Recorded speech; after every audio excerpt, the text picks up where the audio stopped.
इंतखाबात की तारीख के ऐलान के बाद मुख्तलिफ सियासी जमातों का इत्तेहाद जो है वो होने जा रहा है, या हो चुका है या होगा, क्योंकि हम हर तरह की बात करेंगे। लेकिन अगर हम प्रोग्राम में बात करें इस सेगमेंट की, तो आज हमने सिर्फ बात करनी है मुल्क की सियासी सूरत हाल में होने वाले तोड़ जोड़ की। वो इसलिए कि अगर हम नून लीग की बात करें तो सिंध में अपनी पोजीशन को जो कमज़ोर हो चुकी थी उसको मजबूत करने के लिए दिन रात उगदोर कोशिशें की जा रही है। MKM पाकिस्तान की बात की जाए तो वो भी लाहौर तशरीफ लाए। मुस्तफ़ा कमाल फारूक सत्तार ने नून लीग के रहनुमाओं से मुलाकात की, क़यादत उसके बाद प्रेस कॉन्फ्रेंस भी की। और रही बात KPK की, तो पाकिस्तान पीपल्स पार्टी सिंध से KPK में जाने की कोशिश कर रही हैं। वहाँ पर नशिस्तें लेने के लिए दिन रात की तगदो जारी है। बलूचिस्तान की बात की जाए तो नून लीग बलूचिस्तान में भी मुख्तलिफ लोगों से मुलाकात करेंगे और उसके बाद किस सियासी जमात से इत्तेहाद हो सकता है इसकी पॉसिबिलिटीज़ भी सामने आ रही हैं। बट ऑल दो इस सारी सूरत हाल पर हम बात कर लेते हैं।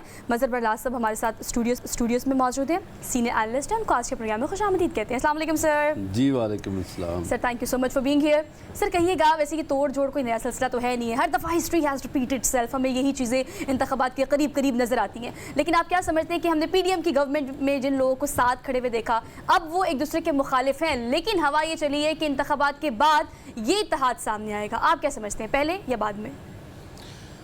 देखिए, पहले तो मुख्तलिफ जमातें इकट्ठा हो रही हैं, लेकिन मुझे लगता है कि इंतखाबात के बाद और इत्तेहाद बनेंगे या और जमातें जो हैं वो सामने आएंगी। ठीक। और इसमें अगर जो अभी जो हालिया सर्वेज आ रहे हैं सामने, अगर उनको सामने रखा जाए तो एक जमात सबसे आगे है, तो वो तो अकेली इस पोजीशन में होगी कि वो हुकूमत बना लेगी, सोलो फ्लाइट करने की पोजीशन में होगी। लेकिन जो MKM की आपने बात की है, देखिए MKM का जो फ़ायदा होगा मुस्लिम लीग नून को, वो सिर्फ शहरी सिंध तक होगा, कराची में होगा, हैदराबाद में और किसी हद तक सक्खर की एक दो सूबाई सीटों पर। ठीक है। मगर वहाँ पे उनका मुकाबला PTI से बहुत सख्त होगा। और जो हालात चल रहे हैं कराची में, उसमें तो देखिए बड़ा टफ मुकाबला होगा PTI के साथ इनका। मज़हर बरलाल साहब, एक और चीज़ जो हम देख रहे हैं कि PTI के हवाले से अगर देखा जाए तो जलसा अगर रखा जाता है तो उसको मनसूख कर दिया जाता है, कन्वेंशन पर भी हल्ला पुलिस बोल लेती है, हालात कुछ नज़र नहीं आ रहे कि उनके लिए कुछ ठीक है। लेकिन सर, ऐसे में अगर हम देखें, नवाज शरीफ साहब जो हैं वो इस बार कहीं ना कहीं उसी सोच उसी नज़रिए के बिना पर उतरे हैं जो आसिफ जरदारी की होती थी कि सबको साथ लेके चलना है। लेकिन सबको साथ लेके चलने के साथ साथ हम देख रहे हैं कि पीपल्स पार्टी को कहीं ना कहीं तनहा करते चले जा रहे हैं। आपको क्या लगता है सर, एक तरफ इतना बड़ा इत्तेहाद MKM या दीगर बलूचिस्तान में लोग, और फिर पीपल्स पार्टी अकेले मैदान में? देखिए, आसिफ अली जरदारी का एक बयान पिछले दिनों आप सबकी नज़रों से गुजरा। उन्होंने ये कहा कि मैं मियां नवाज शरीफ को वज़ीर आज़म नहीं बनने दूंगा। जो माजी करीब की सियासत है उसमें तो यही हमें पता चलता है कि आसिफ अली जरदारी जो कहते हैं वो कर गुजरते हैं। और आसिफ अली जरदारी के पास कुछ पत्ते ऐसे ज़रूर होते हैं जो वो पहले शो नहीं करते और बाद में करते हैं। और जहाँ तक PDM की हुकूमत का ताल्लुक है, PDM की हुकूमत भी माजी में ना बनती अगर आसिफ अली जरदारी उस पे काम ना करते। तो मेरा ख्याल है आसिफ अली जरदारी ही को क्रेडिट जाता है कि उन्होंने वो काम शुरू किया था और PDM की हुकूमत बनी थी। अब चूँकि उन्होंने ये कहा है कि मैं किसी तौर भी नवाज शरीफ को वज़ीर आज़म नहीं बनने दूंगा, तो आसिफ अली जरदारी जोड़ तोड़ के माहिर हैं, मुफाहमत के बादशाह। आपने बिल्कुल ठीक है। मैं आप ही की बात को सेकंड करके अगला सवाल डालना चाहती हूँ। वो ये कि अगर हम बिलावल भुट्टो जरदारी की बात करें तो मौका मिलते ही फौरी तौर पर वो कह देते हैं कि लेवल प्लेइंग फील्ड नहीं है। फिर अब उन्हें की अब्बा की बात उन्होंने इस तरह से पोर्ट्रे करने की कोशिश की कि वज़ीर आज़म लाहौर से नहीं होगा। तो इस सारी सिचुएशन को आप किस तरह से देखते हैं? ये गिला भी करते हैं कि लेवल प्लेइंग फील्ड नहीं है, निगरान सेटअप पे बड़े सारे इल्ज़ामात लगाए हैं, तो ये तो हमें बज़ाहिर देखने में भी नज़र आ रहा है कि सिचुएशन बिल्कुल पैरेलल नहीं है।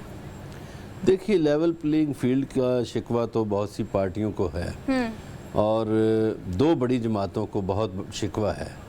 एक पाकिस्तान पीपल्स पार्टी को शिकवा है और एक PTI को शिकवा है। PTI का तो आप हालत ये देखें कि उनका कोई जलसा नहीं होने दिया जा रहा, कोई वर्कर्स कन्वेंशन नहीं होने दिया जा रहा, कोई उनका जुलूस नहीं निकल रहा। और पीपल्स पार्टी के साथ भी रवैया ये है कि सिंध की हद तक तो चलो मुख्तलिफ हो सकता है, मगर बाकी सूबों में उनके साथ भी रवैया जो है वो कोई मुनासिब नहीं है। तो मेरा ख्याल है अगर हम वसीयत कौम एक अच्छा इलेक्शन चाहते हैं तो फिर हमें सब सियासी जमातों को एक नज़र से देखना होगा। लेकिन यहाँ तो मामला ही अजब है। अब देखिए, पीपल्स पार्टी के जो سینٹ کے ڈپٹی چیئرمین رہے ہیں سلیم مانڈوی والا، انہوں نے یہ دعویٰ کیا کہ کس طرح نجکاری کمیشن کا جو اجلاس ہے اس میں خواجہ سعد رفیق شریک ہوئے، کیا وہ کسی کیبنٹ کا حصہ ہیں اس وقت؟ تو یہ سوالات جو ایسے ہیں وہ انتخابات پر بھی سوال اٹھائیں گے، اور اگر انتخابات متنازع ہوئے تو یہ ملک کے لیے بہت نقصان دہ ہوگا۔ سر ہیو یو سین دیٹ؟ مظہر اللہ صاحب ایک اور چیز جو آپ فرما رہے ہیں کہ خواجہ سعد رفیق کی اس سے قبل ویڈیو بھی سامنے آئی ہے، جو وہ جا کے کنسٹرکشن کے کام کے حوالے سے وہ بریفنگ بھی لے رہے ہیں اور باقاعدہ معائنہ کر رہے ہیں، اس ابھی 2 دن پہلے کی بات ہے۔ ایسے میں اگر ہم دیکھیں سر، یہ جو تاثر جا رہا ہے ایک عوام میں کہ جس طرح پہلے سے شیروانی جو ہے وہ تیار ہو چکی ہے، اور آپ دیکھ رہے ہیں کہ ہواؤں کا رخ جب بدلتا ہے تو ایم کیو ایم وہاں چلی جاتی ہے، باپ بھی وہاں چلی جاتی ہے، اب بھی 20 لوگ جو ہیں وہ آج جانے والے ہیں، نون لیگ کو پیارے ہونے والے ہیں۔ تو سر یہ عام آدمی کے ذہن میں اس قسم کا تاثر، ماضی میں بھی سارا کچھ ہوتا رہا لیکن اتنا کھلے عام جو ہو رہا ہے، آپ نہیں سمجھتے کہ کہیں نہ کہیں جو ووٹ دینے والا ہے وہ مایوس نظر آ رہا ہے؟ ہرمیت سنگھ صاحب، ایک تو ماضی اور حال میں بڑا فرق ہے۔ ماضی میں لوگ یہ قبول کر لیتے تھے، کسی کا جانا اور مقتدر قوتوں کا جو اشارہ ہوتا تھا لوگ اس پہ چلتے تھے۔ اب پہلی دفعہ ایسا ہو رہا ہے کہ لوگوں کی سوچ میں اور مقتدر حلقوں کی سوچ میں فرق ہے۔ آپ دیکھیے کہ 2 پارٹیاں نہیں بنائی گئیں، ان 2 پارٹیوں کو عوام نے منہ نہیں لگایا، بالکل ٹھیک۔ پھر ایک اور پہلوان میدان میں اتارا گیا، تو اس کے جلسے کی بھی جو حالت تھی وہ لاہور سے تو لوگ شریک نہیں ہوئے، باہر سے آئے۔ اب کتنے سرکاری ملازم آئے اور ایجنسیوں کی جو رپورٹیں ہیں وہ اس جلسے کے بارے میں کیا کہتی ہیں، اس سے وہ ساری مقبولیت جو ہے وہ بے نقاب ہو گئی۔ اب میرا خیال ہے لوگ اور طرح سے سوچتے ہیں۔ اب یہ جو آپ لوگوں کی طرف سے مختلف پروگرام کیے جاتے ہیں، یہ آپ کو پتہ ہے سوشل میڈیا کے ذریعے ہر ایک کے فون میں چلے جاتے ہیں، اور جو دیہاتوں میں بیٹھے ہوئے لوگ ہیں وہ بھی اب سوچتے ہیں۔ تو میرا خیال ہے ماضی اور حال کی سوچوں میں فرق ہے، اس دفعہ شاید رزلٹ مختلف ہوں۔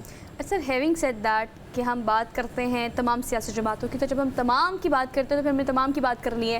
ہیو یو سین دیٹ کہ انسٹاگرام اور سوشل میڈیا اور فیس بک پہ جو نون لیگ کا آفیشیل پیج ہے وہاں پر ایک پول رکھا گیا کہ عوام جو ہے وہ کس کو ووٹ دے گی۔ لیٹر آن نون لیگ نے وہ پوسٹ ڈیلیٹ کر دی تھی۔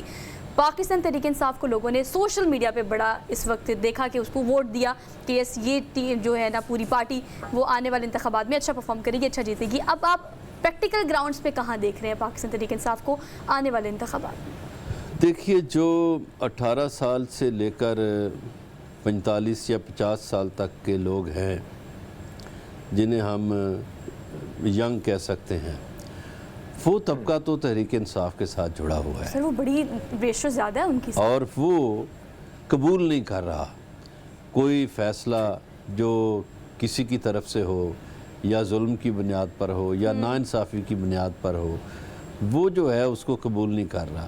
اور پاکستان میں پہلی مرتبہ ایسا ہو رہا ہے کہ پورا نظام جو ہے وہ بے نقاب ہو گیا ہے، کون کس کو سپورٹ کر رہا ہے یہ بھی سامنے ہے۔ تو لوگ میرا خیال ہے ایک اور چیز قابو نہیں آ رہے۔ مظہر صاحب، ہم جو دیکھ رہے ہیں، ہم نے ماضی میں بھی یہ ٹرائل، میڈیا ٹرائل دیکھے ہیں، ابھی بھی جو دیکھ رہے ہیں، آپ دیکھ رہے ہیں کہ فرح گوگی کا جس طرح اس پہ پروگرام ہو رہا ہے، جس طرح کرپشن کی کہانی اور پھر پاسپورٹ کا جو معاملہ ہے وہ سامنے آ چکا ہے۔ 16 مہینے پی ڈی ایم کی گورنمنٹ رہی ہے، ابھی نگران حکومت ہے۔ تو آپ کو کیا لگتا ہے سر کہ یہ میڈیا ٹرائل ہی رہے گا، یا کس نہ کس طریقے سے فرح گوگی جو ہے جس پر کرپشن کے بہت سارے الزامات ہیں تو ان کو کہیں نہ کہیں گرفتار کر کے کٹہرے میں لا کے کھڑا کیا جا سکتا ہے؟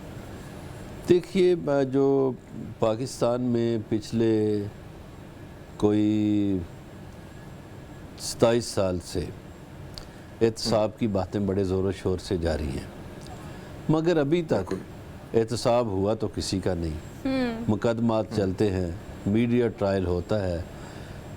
اس میں ایک فرق یہ ہے کہ اس وقت عمران خان کی ذات جو ہے اس پہ ڈائریکٹ کوئی الزام نہیں ہے، ان کے ساتھیوں پہ الزام ہو سکتے ہیں، ان کی اہلیہ پہ الزام ہو سکتا ہے، ان کے حواریوں پہ الزام ہو سکتے ہیں کرپشن کے، لیکن جو لیڈر ہے اس پہ کرپشن کا الزام نہیں ہے۔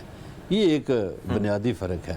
اور میرا خیال ہے کہ اب جو میڈیا ٹرائل ہو رہا ہے، لوگوں کو اس کی عادت ہو گئی ہے، اور لوگ سمجھتے ہیں کہ اب جس بھی پارٹی کے خلاف ہوں حکومتی اہلکار، اس کا میڈیا ٹرائل کیا جاتا ہے۔ لوگ اس کا اثر نہیں قبول کر رہے اس دفعہ۔ मुझे एक्सेप्टेंस हैरत है। कंपैरेटिवली कम हो गई है सर। वाइस चेयरमैन और चेयरमैन पाकिस्तान तहरीक इंसाफ दोनों इस वक्त बाहर नहीं हैं, इलेक्शन कैंपेन ड्राइव नहीं कर पा रहे, जो जोड़ तोड़ की हम बात कर रहे हैं उसमें वो भी अच्छे तरीके से पार्टिसिपेट करते हमें माजी में दिखाई दिए थे। तो आप क्या देखते हैं इंतखाबात में इसका मुस्तकबिल? देखिए, माजी में पाकिस्तान में मुतअद्दिद मरतबा ऐसा हो चुका है कि कई रहनुमाओं ने जेल से हिस्सा लिया और वो इलेक्शन जीत गए। अब ये जो आपने अभी हरमीत सिंह ने जो मीडिया ट्रायल की बात की ना, तो मैं आपको 1970 के इंतखाबात की बात सुना रहा हूँ कि 1970 में मगरबी पाकिस्तान और मशरकी पाकिस्तान दोनों में मीडिया दोनों तरफ जो पार्टियां जीती उनको सपोर्ट नहीं कर रहा था। मसलन मशरकी पाकिस्तान में शेख मुजीबुर रहमान की अवामी लीग को मीडिया ट्रायल का सामना था, मीडिया सपोर्ट नहीं कर रहा था। इसी तरह मगरबी पाकिस्तान में पीपल्स पार्टी को मीडिया सपोर्ट नहीं कर रहा था। एक मैगज़ीन था नज़ीर नाजी जिसके एडिटर थे, वो कोई 15 रोज़ा था, तो उसमें कोई भुट्टो साहब की खबर होती थी। लेकिन जब इलेक्शन हुए तो मगरबी पाकिस्तान में भुट्टो साहब जीत गए, इन्होंने 81 सीटें हासिल की। मशरकी पाकिस्तान में शेख मुजीबुर रहमान जीत गए, उन्होंने 160 सीटें हासिल की। बल्कि मैं एक आपको वाक़या, अगर आपके पास 1 मिनट हो तो सुनाता चलूं कि साहिवाल से एक जागीरदार थे राना खुदादाद खान। अच्छा जी। उन्होंने 1970 में मुस्लिम लीग का टिकट लिया। ठीक है। तो उन्होंने कहा यार ये कोई नई पार्टी आई है, कोई पीपल्स पार्टी नाम की, तो मैंने सोचा कि मेरा कोई मुखालिफ उसका टिकट ना ले ले, पार्टी तो ऐसे बेकार सी है। तो मैंने अपने मुंशी को उसका टिकट ले दिया, नूर मोहम्मद सुखेरा को। ठीक है। अच्छा, वो मुंशी अब सारा दिन राना साहब के साथ गाड़ी में बैठा, वो कैंपेन में हिस्सा लेता था राना साहब की, और लोगों में जो भी को पैसे शैसे देने होते थे वो देता था।